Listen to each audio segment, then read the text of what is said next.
हम चाहते हैं इस देश में हिंदू और मुसलमान भी ना हो। धर्म के नाम पर लड़ रहे हैं तो इससे भी तो डाइवर्जन हो रहा है। मजहब के नाम पर लड़ रहे हैं, इससे भी तो डाइवर्जन हो रहा है। पटाखों पर जैसे आपका एक विवादित बयान आया हाल में कि हम आपकी बकरा ईद पे नहीं करते तो आप हमारे पटाखों पर ज्ञान न दें, इसका क्या मतलब है?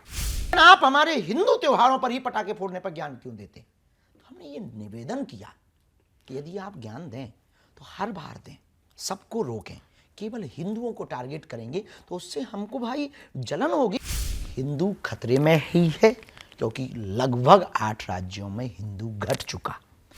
कट्टरता बढ़ रही है, इसको आप किस तरह से देखते हैं? कट्टरता के नाम पर आप गला काटो, कट्टरता के नाम पर आप मंदिर मस्जिद उड़ाओ, कट्टरता के नाम पर आप भगवानों के बैनर फाड़ो, कट्टरता के नाम पर आप रामचरितमानस को जलाओ, आई एम सेक्युलर, और आप रामायण को जलाओ।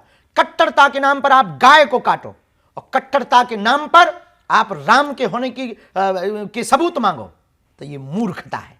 मोदी जी से आपके संबंध कैसे हैं? बहुत प्यारे हैं, भाई के रूप में।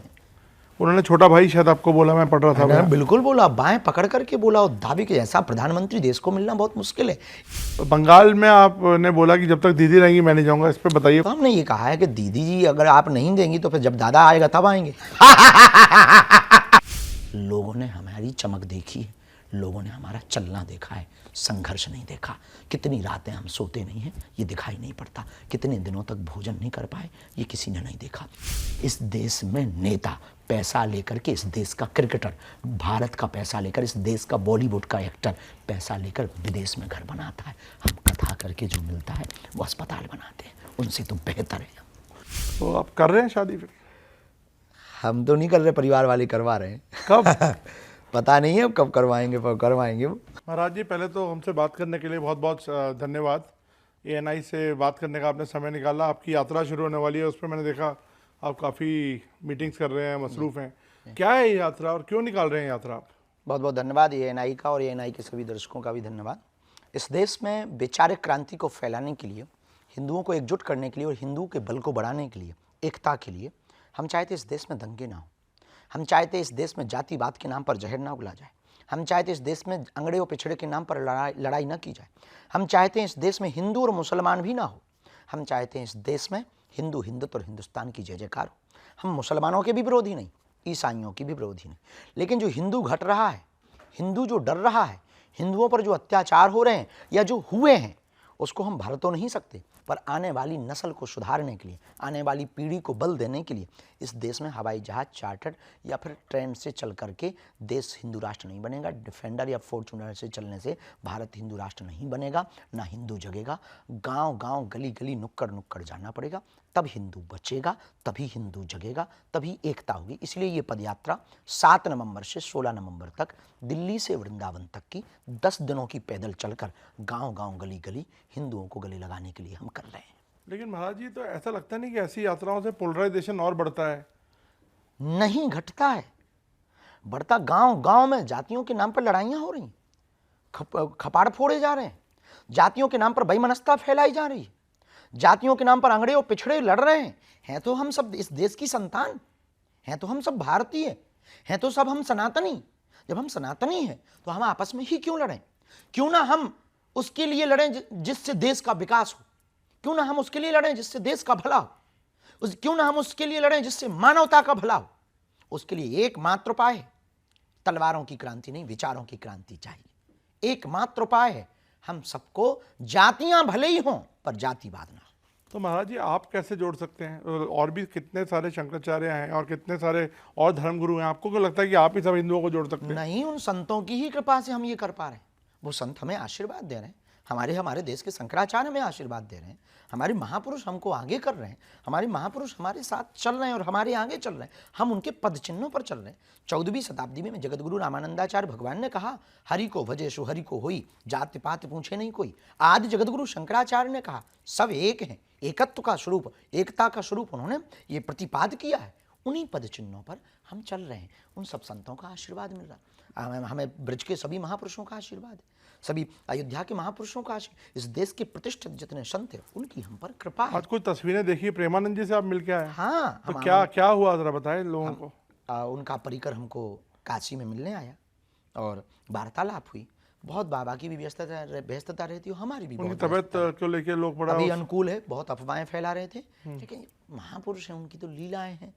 तो आज हम आमंत्रण देने गए पदयात्रा का, हम आज अपने पदयात्रा का पत्र देने गए, उन्होंने सहर्ष स्वीकार किया और बहुत लाड़ लुटाया, बहुत प्रेम महाराज किया। जी, लेकिन एक तबका ये भी जो सोचता है कि धर्म धर्म धर्म पे इतना ज़्यादा फोकस होके आप कह रहे हैं कि देश की तरक्की हो, ये हो, लेकिन धर्म को अगर हम सेंटर बना देंगे तो आपको लगता नहीं कि कहीं डाइवर्जन होता है इस चीज़ से? अभी धर्म के नाम पर लड़ रहे हैं तो इससे भी तो डाइवर्जन हो रहा है, मजहब के नाम पर लड़ रहे हैं इससे भी तो डाइवर्जन हो रहा है, संस्कृतियों के नाम पर लड़ रहे हैं इससे भी तो देश की एनर्जी दूसरी तरफ जा रही है, जातियों के नाम पर लड़ रहे हैं इससे भी तो देश गर्त में जा रहा है।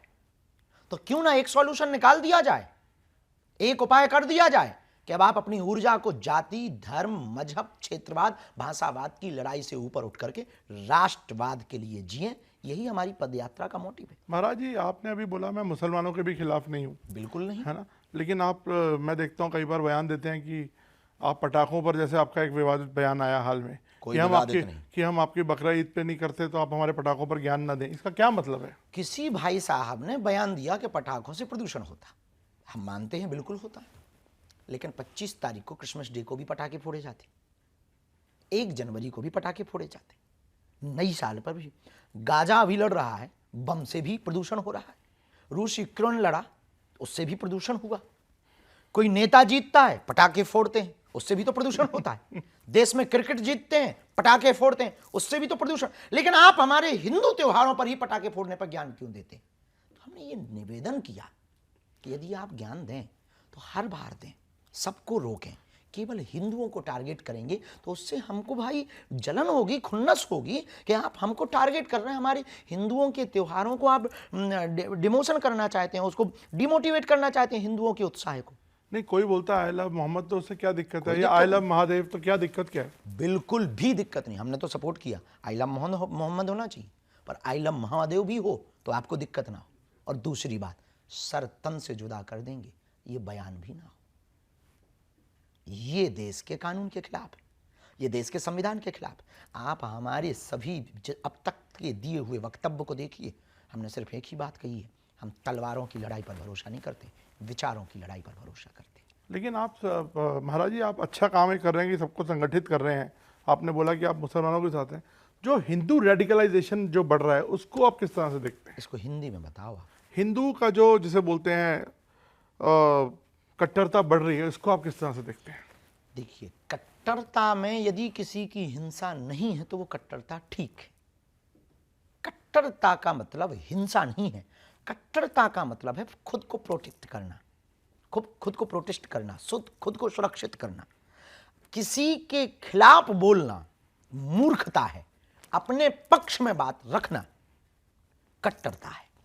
लेकिन यदि कट्टरता के नाम पर आप गला काटो, कट्टरता के नाम पर आप मंदिर मस्जिद उड़ाओ, कट्टरता के नाम पर आप भगवानों के बैनर फाड़ो, कट्टरता के नाम पर आप रामचरितमानस को जलाओ, आई एम सेक्युलर, और आप रामायण को जलाओ, कट्टरता के नाम पर आप गाय को काटो, और कट्टरता के नाम पर आप राम के होने की सबूत मांगो, तो ये मूर्खता है। ये कट्टरता नहीं है, ये मूर्खता है। कट्टरता का मतलब है खुद को सुरक्षित करना, कट्टरता का मतलब है अपनी संस्कृति का प्रचार करना। ये संविधान का लॉ है कि आप अपनी संस्कृति, अपने सनातन, अपनी जो भी आपका मानने की परंपरा है, उसका प्रचार प्रसार स्वतंत्र रूप से कर सकते, यही कट्टरता है। तो आप मुझे बताइए, आपका जो थिंकिंग है या जो आपकी लाइन रहती है वो किसी पर्टिकुलर पॉलिटिकल पार्टी से अलाइन लगती है? एक पार्टी है जो हिंदूज़ की बात करती है, आपका भी ऐसा लगता है कि आप हिंदूज़ की बात हमेशा करते हैं, तो आपको क्या पॉलिटिक्स की तरफ बढ़ रहे हैं क्या महाराज जी आप? बिल्कुल भी नहीं। और इस देश में किसी भी पार्टी ने हिंदुत्व का ठेका थोड़ी ले रखा है। इस देश में जितनी भी पार्टियां, उनमें कहीं ना कहीं हिंदू है, और जिस पार्टी में हिंदू है हम उस पार्टी की बात कर रहे हैं। अब कोई हमें अपना ना माने तो वो उसकी कमी है, हम तो जहां जहां हिंदू हैं। आपका बीजेपी से कोई अलाइनमेंट नहीं है? सीधा सवाल पूछता हूँ, सीधी सी हम बात कह दें, हमारा किसी भी पार्टी से कोई अलाइनमेंट नहीं, और सब पार्टी हमारी है, क्योंकि सब पार्टियों में हिंदू है। तो आपके संबंध कैसे हैं कांग्रेस से? बहुत अच्छे हैं। कमलनाथ जी ने हमारी कथा करवाई, छिंदवाड़ा में करवाई, और दिग्विजय सिंह जी से बहुत अच्छे नाते। और लेफ्ट में जैसे जो वामपंथ है उससे किससे आपकी जाति थे? वामपंथी हमारी नज़र में कोई है नहीं, सनातनी हमारी सब नज़र में। और मोदी जी से आपके संबंध कैसे हैं? बहुत प्यारे हैं, भाई के रूप में। उन्होंने छोटा भाई शायद आपको बोला, मैं पढ़ रहा था मैंने बयान। बिल्कुल बोला, बाएं पकड़ करके बोला, और दावी के जैसा प्रधानमंत्री देश को मिलना बहुत मुश्किल है। इतना बड़ा विजन और मिशन, इसलिए नहीं हम ऐसा कह रहे हैं कि उन्होंने हमें भाई बोला, हम इसलिए कह रहे हैं कि वो सिर्फ देश के लिए सोचते हैं। और यदि ऐसा कार्य किसी भी पार्टी का प्रधानमंत्री करता तो भी हम उसके लिए बोलते, क्योंकि हम सत्य के पूजक हैं। तो किसी उनकी व्यक्ति आपको के क्या नहीं। चीज़ें जो हैं मुख्यतः अच्छी लगती हैं? राष्ट्रवाद, प्राथमिकता, राष्ट्र के प्रति समर्पित, बहुत अद्भुत। भारत का विजन मिशन 2047 का देखना, बहुत अभूतपूर्व। दुश्मन के घर में घुस करके मारना, बहुत अभूतपूर्व। अपनी संस्कृति के साथ कोई खिलवाड़ नहीं। राम की भी बात करते हैं तो राष्ट्र की भी बात करते हैं, खेल की भी बात करते हैं तो रेल की भी बात करते हैं, चाय की भी बात करते हैं तो गाय की भी बात करते हैं। ये हमको बहुत अच्छा लगा। और ये कहना हमें बहुत, इसमें हमें कोई किंचित, ये इन आप माननीय प्रधानमंत्री नरेंद्र मोदी जी की स्थान पर कोई और होता उनके जैसा करने वाला, तो भी हम यही बोलते। संतों में कोई कंपटीशन नहीं है आपस में? हमारा खुद का नहीं है, बाकी का पता नहीं। नहीं, आप मतलब कई बार कई संतों ने ये जाहिर किया है कि लड़ाई तो है संतों में भी आपस में। होती है आदिकाल से, आज से थोड़ी है। विश्वामित्र जी की थी, आपको याद नहीं है? वशिष्ठ जी विश्वामित्र जी की। अब तो कलयुग चल रहा है तो होगी, ये पक्का है। हमारा निजी किसी से कंपटीशन नहीं, कोई हमसे मान रहा हो तो वो महापुरुष। तो राजनीति तो आप कह रहे हैं आप दूर हैं, कोसों दूर है नहीं, राजनीति से। कोसों से पहले शुरुआत से ही है, ये हमारा काम ही नहीं है, हमारा काम अलग है जी। तो बंगाल में आपने बोला कि जब तक दीदी रहेंगी मैं नहीं जाऊंगा, इस पर बताइए कुछ। ऐसा कुछ नहीं, हमने कहा दीदी के यहाँ पर हमको दूसरी जगह की परमिशन नहीं मिली, जिस जगह मिली थी वहाँ पानी भरा था, दूसरी जगह मिली नहीं। तो हमने ये कहा है कि दीदी जी अगर आप नहीं देंगी तो फिर जब दादा आएगा तब आएंगे। स्वामी जी एक और बात, महाराज जी लेकिन हाँ, हम एक बात कह दें, हम बंगाल जाएंगे। तो वो बात सही थी या ये बात सही है? दोनों सही है। बंगाल जाएंगे, हमने ये कहा, कब जाएंगे ये थोड़ी कहा है। तो आप मुझे एक बार बताइए महाराज जी, पहले हम देखते थे कि जो साधु संत हैं बड़े सिंपल, मतलब पहाड़ों पे तपस्या करते थे। अब आपको हम देखते हैं आप प्राइवेट जेट में घूमते हैं, बड़ी बड़ी शादियों में जाते हैं। अंबानी की शादी में शायद आपको हमने देखा। बिल्कुल गए। तो ये शिफ्ट क्यों हो रहा है? बिल्कुल और भी शिफ्ट और एक बात बताइए, क्या इतने जो आराम, ऐशो आराम वाली जिंदगी और इतनी ग्लैमर जब संतों के साथ जुड़ जाए, आपको लगता है फिर पहली थोड़ा? बात तो साधु सिंपल ही होना चाहिए, और हम बहुत सिंपल हैं। दूसरी बात, रही बात चार्टर्ड की, तो वो आपकी श्रद्धा है कि आप हमें चार्टर्ड पे लेके आए। आप बैलगाड़ी पे लेके आएंगे तो हम मना नहीं करेंगे। तीसरी गए बात, आप कभी बैलगाड़ी में कहीं? बिल्कुल गए हैं। और आपको हम कह दें कि एएनआई को हम एक वीडियो का विजुअल भेजना चाहते हैं कि जलगांव में जब हमारी कथा हुई है, और कथा में जब पूरे में पानी भर गया है तो बैलगाड़ी से चल के गए, उसका वीडियो नेट पर डला हुआ है, और कृपा करके वो जरूर देख लें। और हम पैदल भी चलते हैं, 160 किलोमीटर पैदल भी चले। पिछली पदयात्रा बागेश्वर धाम से ओरछा तक की हमने पैदल की, तो हम पैदल भी चलते हैं, हम बैलगाड़ी पे भी चलते हैं, और हाँ, हम गाड़ी पे भी चलते हैं, और चेला बढ़िया मिल जाए तो चार्टर्ड पे भी चलते हैं। अब आपकी श्रद्धा है, आप बड़ी वाली हवाई जहाज भेजो तो हम उस पर भी आएंगे। दूसरी बात, हम आराम के लिए साधु नहीं बने, हम स्वादु नहीं हैं, साधु हैं पक्के वाले। दूसरी बात, चमक धमक में आना या आपसे संवाद करना या कपड़े पहनना, ये चमक धमक, ये ऐसो आराम नहीं कहलाता है। कई बार माया में फंसे हुए व्यक्ति को समझाने के लिए माया के अंदर घुस करके उसको समझाना पड़ता है। आपको जवाब देने के लिए हमको सोफा पे बैठना पड़ेगा, तब जवाब दे पाएंगे। यदि हम मंच पे बैठ जाए, आप नीचे, तो आपके अंदर से क्वेश्चन नहीं निकलेगा, ईगो हर्ट हो जाएगा। तो हमें आपको लगता तो ये लॉजिक है, हमें आपको छीलना है, तो क्या उपचार है? स्टूडियो में बैठ करके, सोफा पर बैठकर आपको जवाब दें। चौथी पांचवी बात, तपस्वी साधु वो भर नहीं है कि जो केवल तपस्या कर रहा, जो केवल तपस्या कर रहा वो अपना आत्मकल्याण कर रहा, लेकिन जो समाज में आकर के हिंदुत्व, सनातन या सेवा का कार्य कर रहा, वो लाखों लोगों का भला कर रहा। तो जीवन में दो रास्ते हैं, स्वांतः सुखाय, खुद का आनंद, और दूसरा अपने साथ साथ दूसरों को आनंद देना। हम उस रास्ते पर, लोगों ने हमारी चमक देखी है, लोगों ने हमारा चलना देखा है, संघर्ष नहीं देखा। कितनी रातें हम सोते नहीं हैं, ये दिखाई नहीं पड़ता। कितने दिनों तक भोजन नहीं कर पाए, ये किसी ने नहीं देखा। हम जब पैदल चले, किसी ने नहीं देखा। आज हम जब गालियाँ सहते, कोई नहीं देखता।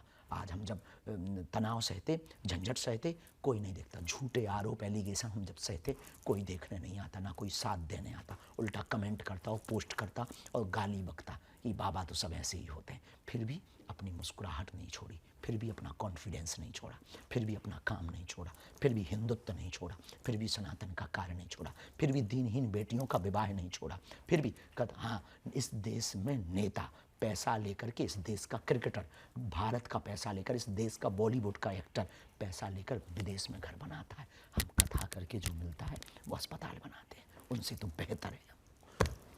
बहुत अच्छा आपने समझाया, काफ़ी चीज़ें क्लियर हो गई मेरे भी माइंड में। मोदी जी ने जो आपसे आपके वहाँ आए थे, कैंसर अस्पताल का जो इनाग्रेशन किया था, तब हम कहीं हाँ, भूमि पूजन भी किया था, और उन्होंने कोई पर्ची निकाली थी आपकी शादी की। ये बताइए कुछ अब थोड़ा लाइटर नोट पे। जी, वो जो कक्ष बना था पीछे, उसको ग्रीन रूम कहते शायद, तो वहाँ पर बैठे थे, तो प्रधानमंत्री जी भी, हमारी माता जी भी बैठी थी, तो माता जी से कहा था उन्होंने, बहुत सहजता से माता जी से कहा, माँ मैं भी आपका बड़ा बेटा हूँ, चिंता मत करो, मैं इनका बड़ा भाई हूँ, अब इनकी चिंता तुम मुझ पर छोड़ो, और क्या चिंता है, आज मैं भी हनुमान दादा का आशीर्वाद लेकर आया हूँ। अच्छा, शादी की चिंता है, मैं भी आज पर्ची खोल रहा हूँ, इनकी शादी होगी। ये बात थी। तो आप कर रहे हैं शादी फिर? हम तो नहीं कर रहे, परिवार वाले करवा रहे हैं। कब? पता नहीं है अब कब करवाएंगे, पर करवाएंगे वो। इस पे तो पूरा देश जानना चाहता है कि हाँ, लेकिन इस देश में हमारे इस मुद्दे से ज़्यादा और भी बड़े मुद्दे हैं। हिंदू राष्ट्र का मुद्दा है, बेरोजगारी का मुद्दा है, शिक्षा का मुद्दा है, स्वास्थ्य का मुद्दा है, लेकिन पता नहीं। बहुत अच्छी बात है कि आप सारे जो ये गंभीर मसले हैं इनको लेकर साथ चल रहे हैं, और इनके सॉल्यूशन भी आपके पास हैं, तो ये एक अच्छी चीज़ है। ये सबसे बड़ी दिक्कत है, कोई मानता नहीं। नहीं नहीं, आपकी जो फॉलोअरशिप है वो तो मतलब मुझे लगता नहीं अभी आज के डेट में बहुत लोग ऐसे होंगे जिनको नहीं होगी इस तरह की फॉलोअरशिप। भगवान की कृपा है, वो सब हमारे हाथ में। तो सर, जब आपको लोग भगवान बोलते हैं तो आपको कुछ अजीब लगता है या? बिल्कुल नहीं, हम भी लोगों को भगवान बोल देते हैं।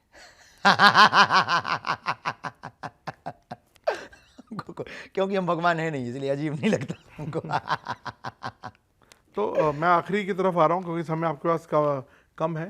सर, हिंदू संगठित रहना, हिंदू राष्ट्र बनाना, लेकिन हिंदू, अगर हम एक तरह से सोचें, हिंदू खतरे में कहाँ है? और ये कंट्री तो एक सेकुलर कंट्री है ना, मतलब इसमें कोई डेमोग्राफी जो है यहाँ की, तो वो तो सब मतलब एक तरह से देखा जाए तो मिक्स ही है ना सर। हिंदू सेकुलर कंट्री नहीं है, बनाई हुई है।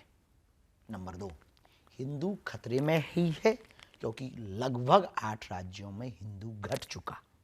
हिंदू खतरे में ही है, कोसी कला में सन 2012 में एक विशेष मजहब के व्यक्तियों के द्वारा हिंदू बेटियों को नंगा किया गया था।